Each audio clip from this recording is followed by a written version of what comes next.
15/11/2024 சூரிய பகவான் துலா ராசியில் நீச்ச வீட்டில் இருக்கும் பொழுது வரக்கூடிய பௌர்ணமி ரொம்ப விசேஷமாக இருக்கக்கூடியது. ஐப்பசி மாத அன்னாபிஷேகம். சிவபெருமானுக்கு அபிஷேக பிரியனுக்கு நம்ம எல்லா பால், தயிர், பன்னீர், சந்தனம் எவ்வளோ அபிஷேகம் செய்தாலும் வருடத்துக்கு ஒரு முறை இந்த சந்திரனுக்கு உரிய அன்னத்தினால் அவருக்கு அபிஷேகம் செய்யப்படக்கூடிய நாள் இந்த பௌர்ணமி.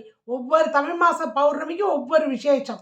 ஆடி பௌர்ணமியாக இருக்கட்டும், இல்லை அடுத்தது கார்த்திகை பௌர்ணமி வரும் பொழுது நம்ம கார்த்திகை தீபம் ஏற்றி வழிபாடு செய்வோம். மகர ஜோதி பௌர்ணமி அப்போ பார்த்தீங்க அப்படின்னா ரொம்ப சிறப்பாக ஐயப்பன் கோயிலில் விசேஷமாக நடக்கும். ஒவ்வொரு பௌர்ணமிக்கும் ஒவ்வொரு விசேஷம். இதில் என்ன ஒரு பெரிய சிறப்பு அப்படின்னா, இந்த கார்த்திகை மாதத்தில் நமக்கு அதாவது ஐப்பசி கரெக்டாக முடியக்கூடிய இந்த 15/11/2024 கரெக்டாக ஐப்பசி முடியுது. அன்னைக்கு இந்த பௌர்ணமி மறுநாள் கார்த்திகை மாதம் பிறக்குது. அதில் வரக்கூடிய பௌர்ணமி ஒரு விசேஷம். சரியா? ரெண்டாவது விசேஷம் வெள்ளிக்கிழமையில் வர்றது. ஏன்னா அன்னத்தை நம்ம அன்னபூரணி அப்படின்னு நம்ம சொல்லுவோம் இல்லையா? மகாலட்சுமியினுடைய அம்சமாக இருக்கக்கூடியது அன்னம். அதனால தான் அந்த அன்னத்தை கலிகாலத்தில் அன்னதானம் செய்தோம் அப்படின்னா நமக்கு சொர்க்கம் நிச்சயமா. அதனால் பசியோடு வருபவர்களுக்கு அன்னதானம் வழங்கணுமா.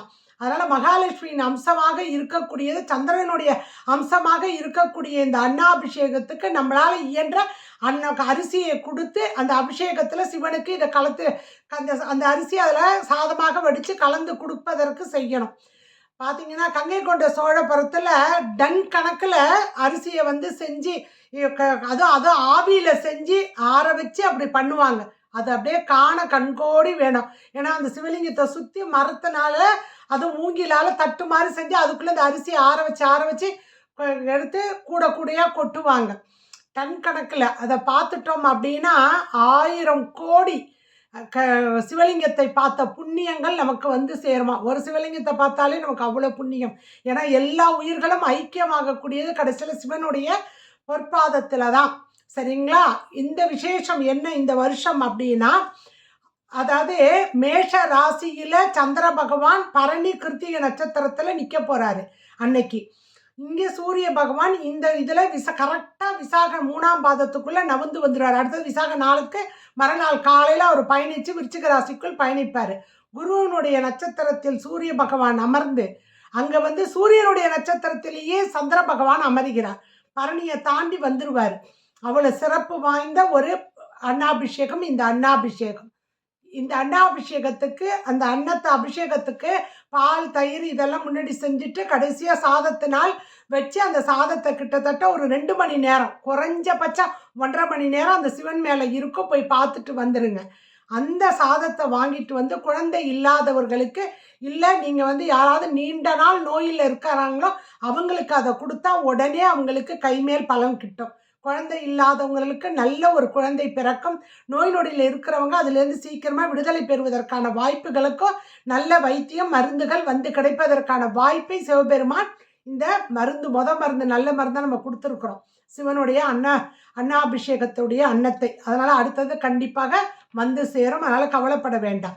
சரி, யாரெல்லாம் கண்டிப்பாக இதில் செய்யணும் இந்த அபிஷேகத்தை கண்டிப்பாக போய் பார்த்தா பாவம் குறையும் அப்படின்னா, யாரெல்லாம் 27 நாம யோகத்தில் 3 நாம யோகத்துக்கு சந்திரன் அவயோகியாக வருவார்.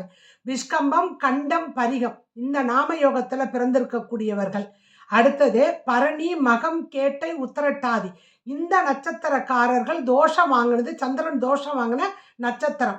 அவர்கள் போய் கண்டிப்பாக இதை கண்ணால் கண்டுவிட்டு வரணும். அடுத்தது சப்தமி திதிக்கு கடகராசி சந்திரனுடைய ஆட்சி வீடு திதி சூனியத்தில் மாட்டுது. அவர்கள் கண்டிப்பாக இதை போய் இந்த கண்ணால் இதை பார்க்கணும். அடுத்தது பூசம், அனுஷம், உத்திரட்டாதி இந்த 3 நட்சத்திரக்காரர்கள் கடகம், விருச்சிகம், மீன ராசிக்காரர்கள் போய் அங்கே கண்ணால் கண்டுட்டு வரணும்.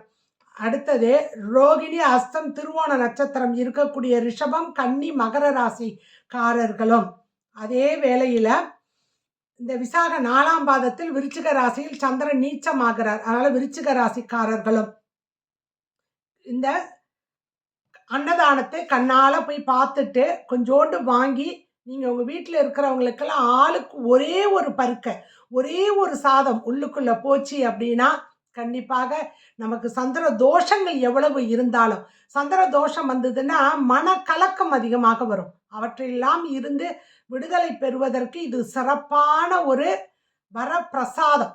இந்த பிரசாதம். அதனால அத கண்டிப்பாக வாங்கி செய்யுங்க.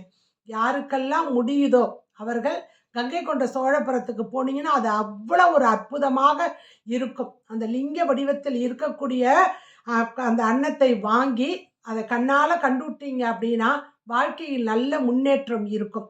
சந்திர பகவானுடைய சாபம் நீங்கப்பட்ட நாளும் இந்த ஐப்பசி மாத பௌர்ணமி தினம் அப்படிங்கிறதுனால, இந்த அன்னாபிஷேகத்தை சிவனுக்கு செய்து வழிபாடு செய்கிறார்கள். ஏன்னா சிவனின் தலையில் போய் இந்த சந்திர பகவான் அமர்ந்திருக்கிறார் இல்லையா? அதனால் அவருக்கு இந்த அவருடைய பொருளால் இந்த அன்னத்தினால் சந்திரனுக்குரிய அன்னத்தினால் அபிஷேகம் செய்யப்படுகிறது வருடத்துல ஒரு நாள். அதை புரிஞ்சுக்கிங்க. சந்திரனுடைய தானியமே அரிசி தாங்க. அதனால தான் சிவனுக்கு போய் அதை நம்ம அபிஷேகம் செய்கிறோம். பிரதோஷத்து காலத்தில் பால் தயிர் சந்திரம் எல்லாமே அபிஷேக பிரியருக்கு வாங்கினாலும் வருடத்தில் ஒரு நாள் நடக்கக்கூடிய இந்த அன்னாபிஷேகத்துக்கு அரிசி வாங்கி கொடுத்தீங்கன்னா நம்ம வீட்டில் உணவு தட்டுப்பாடு இருக்காதுங்க. சரிங்களா? இந்த அன்னாபிஷேகத்தில் இருக்கக்கூடிய இந்த ஒரு பருக்கியை இந்த வாயில்லாத ஜீவன்களுக்கு ஏதாவது ஒன்று சாப்பிட்டுதுன்னா கண்டிப்பாக அந்த பாவம் குறைஞ்சி அந்த வாயில்லாத ஜீவன்கள் நற்கதி அடைவதற்காக உரிய ஒரு புண்ணிய பரிகாரமாக இருக்கக்கூடிய இந்த அன்னத்தை நீங்க முடிஞ்சா ஏதாவது இது நாய்க்குத்தான்லாம் இல்லைங்க. அதுக்கும் ஒரு பருக்க உள்ளார போச்சு, ஒரு எறும்புக்கு, ஒரு ஈக்கு, ஒரு எலிக்கு எதுக்கு போனாலுமே அந்த ஜீவனும் நல்ல ஒரு நற்கதியை அடைவதற்கான வாய்ப்பை நம்ம ஏற்படுத்தி கொடுக்கறதுக்காக எப்படி ஒரு விளக்க தூண்டி விட்டதுல அவருக்கு ராஜாவாக அந்த எலிக்கு ஒரு வரப்பிரசாதத்தை இந்த சிவபெருமான் அருள்னாரோ அதே மாதிரி கிடைக்குங்க. சரி, அன்னாபிஷேகத்தை வீட்டில் பண்ணலாமான்னு ஒரு கேள்வி இருக்கும். கண்டிப்பாக பண்ணலாம். நீங்க சிவலிங்கம் வச்சிருந்தீங்கன்னா நல்ல ஆர்ன சாதத்தை பச்சரிசி சாதத்தை தான் வைக்கணும். சரிங்களா? ஏன்னா வேகாத ஏன்னா புழுங்கல் அரிசினா அதை நெல்லை ஊற வச்சு அதை வேக வச்சுருவாங்க. அதனால் பச்சரிசினா அப்படியே நமக்கு ஊறகிற வைக்காமல் நேராக வந்திருக்கும். பச்சரிசி சாதத்தை செய்து அதை சிவலிங்கத்தின் மேல் நீங்கள் அபிஷேகம் செய்து விட்டு ஒரு 1.5 மணி நேரம் குறைஞ்சபட்சம் இருக்கணுங்க. சரிங்களா? ஏன்னா ஒரு லக்னம் குறித்தோம் அப்படின்னா 1.5 மணி நேரம் குறிப்போம் திருமணத்துக்கு. சரிங்களா? அதனால் அந்த 1.5 மணி நேரம் அந்த மேலே அந்த சாதம் அந்த சிவலிங்கத்தின் மேலே இருக்கணும். வீட்டில் அதுக்கப்புறம் எடுத்து வீட்டில் இருக்க எல்லோரும் அதை சாப்பிடலாம். வீட்டில் செய்யக்கூடியவர்கள் அதை செய்யலாம். ஓம் நமச்சிவாயா என்று அன்று முழுவதும் கூறிக்கொண்டே இருந்தீர்கள் என்றால் கண்டிப்பாக சிவனருள் கிட்டும். மன சஞ்சலம் நீங்கும். செஞ்சு பாருங்க. அனைவருக்கும் அன்னாபிஷேகத்தினுடைய அந்த பரிபூரணமாக இந்த கண்ணுக்கு கிடைக்க வேண்டும், அவனுடைய அருள் கிடைக்க வேண்டும் என்று நானும் சிவபெருமானை வேண்டி வணங்கிக் கொள்கிறேன்.